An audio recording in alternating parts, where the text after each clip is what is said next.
أوقات كتير بنكون في علاقة بنحس إنها عميقة ومليانة مشاعر، لكن مع مرور الوقت بيظهر التوتر والارتباك بسبب التعلق الزائد أو الضغوط اليومية. الفلسفة الرواقية بتقول إن السر في السعادة هو إنك تكون مستقل بذاتك وتتعامل مع المواقف بهدوء وحكمة.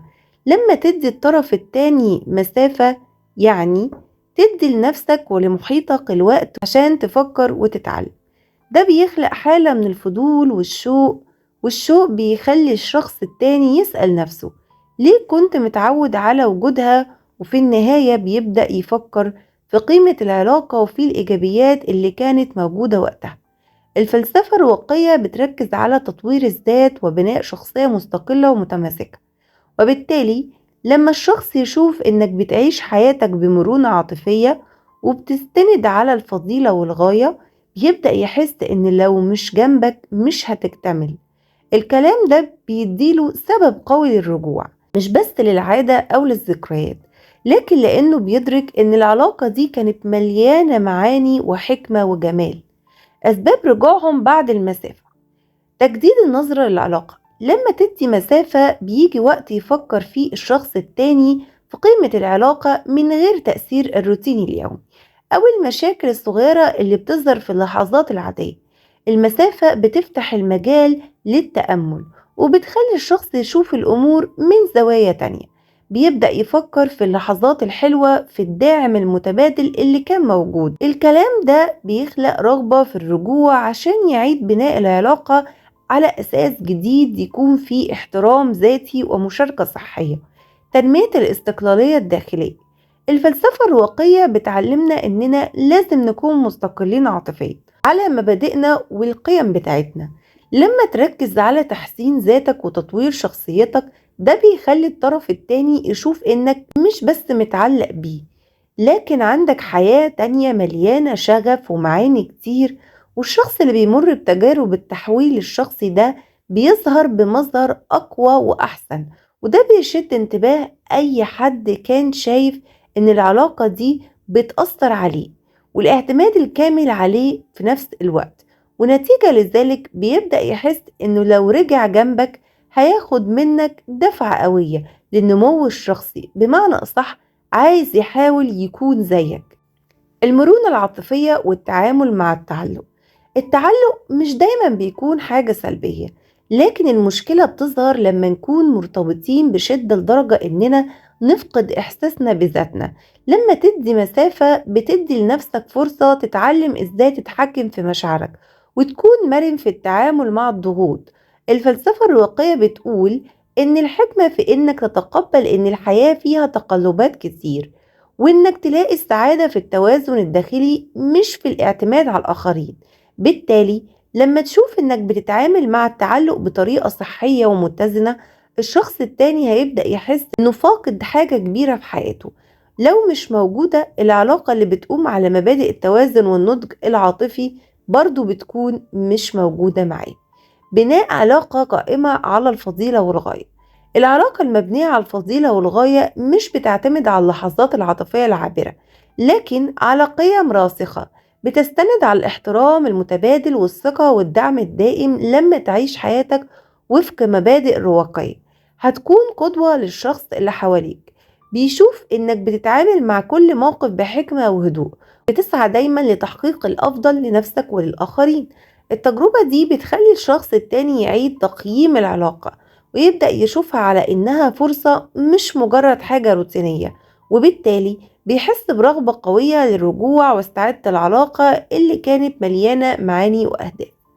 خلق جو من الغموض والإثارة. لما تكون العلاقة دايما متاحة وسهلة الوصول، ساعات بيحس الشخص التاني إن الأمور بقت مملة وتافهة أكثر من اللازم. إعطاء المسافة بيفتح المجال لخلق جو من الغموض والإثارة، بيخلي الشخص يسأل نفسه هو في حاجة ناقصة. ده بيحفز فضوله وبيخليه يحاول يعرف أكتر عن التغيرات اللي حصلت فيك، وبكده بيبدأ يحاول يقرب منك تاني، مش بس عشان يرجع للعلاقة لكن عشان يكتشف الجديد فيك اللي بيكون نتيجة تحسين الذات وتطبيق مبادئ رقية اللي بتعزز من جاذبيتها. التأثير الإيجابي على تحسين الذات. كل علاقة حتى لو كانت معقدة أو فيها تحديات بتكون فرصة لتعليم حاجة جديدة عن نفسك. لما تدي مسافة بتدي لنفسك فرصة تعيد اكتشاف ذاتك وتحسن من طريقة تعليمك مع المواقف الحياتية.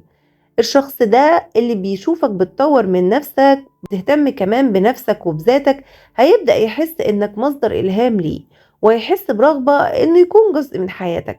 لما تكون محور تحسين الذات وتطور العلاقات بشكل صحي ده بيخلق جاذبية طيبة وطبيعية بتخلي الشخص التاني يرجع لك وهو شايف ان العلاقة دي مش مجرد عادة، لكن هي تجربة حياة مميزة ومليانة فرص النمو. تطبيق الفلسفة الرواقية على العلاقات. الفلسفة الرواقية مش بس نظرية قديمة، لكن هي دروس حياتية عملية بتساعدنا نعيش حياة متزنة وسعيدة. هنا شوية نصايح عملية من الفلسفة لتطوير العلاقات وتحسين الذات. اتعلم تتحكم في مشاعرك. حاول تبعد عن ردود الأفعال المتسرعة وابدأ تفكر قبل ما تتكلم أو تتصرف. ده بيساعدك تفهم مشاعرك ومشاعر اللي حواليك، وبالتالي تكون العلاقة مبنية على هدوء وتفاهم مش صراخ وخناقات. ابني استقلاليتك. اهتم بنفسك وحاول تطور من ذاتك سواء في شغلك أو هواياتك أو علاقاتك التانية. لما تكون حياتك متكاملة ومستقلة ده بيخلي وجودك في حياة أي شخص يكون له قيمة مضافة مش عبء. ركز على الفضيلة والغاية. خلي دايما عندك أهداف وقيم بتسعى ليها في حياتك سواء في العلاقات أو في أي جانب تاني. الفضيلة بتخليك دايما متزن وبتمكنك من التعامل مع أي تحدي بثقة وحكمة. كون صريح مع نفسك ومع الآخرين.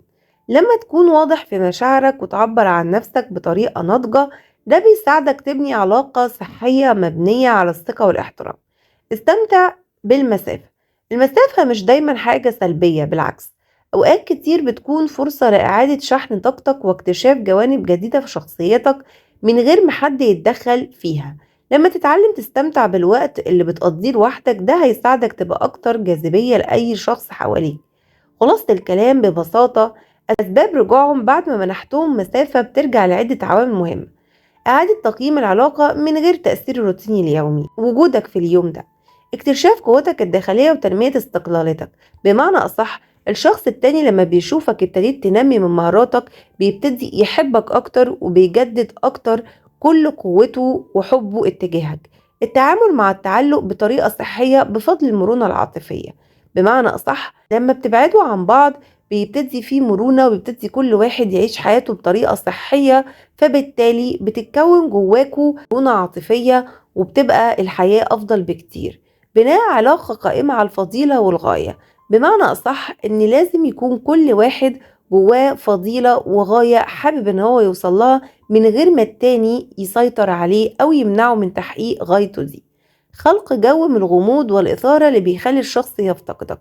لما تبتدي ان انت تشتغلي او تشتغل على نفسك وتبتدي ان انت تظهر على السوشيال ميديا اكتر وتبتدي ان انت تكتشف نفسك اكتر، الشخص التاني بيبتدي يقول هو ليه الحاجات دي ما كانتش ظاهرة قدامي وانا معاه. وبالتالي بتصير جواه غريزة ان هو حابب ان يكون معاك اكتر عشان خاطر يتعرف على الشخص ده بشكل افضل بكتير، ويبتدي طبعا بيفتقدك كتير جدا في الفترة دي ويحب اكتر انه يقرب منك. تحسين الذات باستمرار، أي لما كل واحد يعرف ذاته ويكتشف مواهبه كل واحد في التاني بيطلع حاجة جديدة، فبالتالي بتجددوا حياتكم بشكل أفضل بكتير. ولما بتكتشفوا ذاتكم كل واحد بيرجع يحب نفسه أكتر، وبالتالي بتكون الحياة أفضل بكتير. في النهاية كل علاقة ليها تحدياتها. المهم انك تبقى دايما فاكر ان السعادة مش مرتبطة بوجود شخص تاني جنبك بس، لكن بوجودك مع نفسك وبحكمتك الداخلية. لما تدي نفسك فرصة تنمو وتكون مستقل بتخلق جو إيجابي بيشد الناس ليك بطريقة طبيعية ومش متكررة. خليك دايما واثق في نفسك وابحث عن الجمال والحكمة في كل حاجة بتعملها.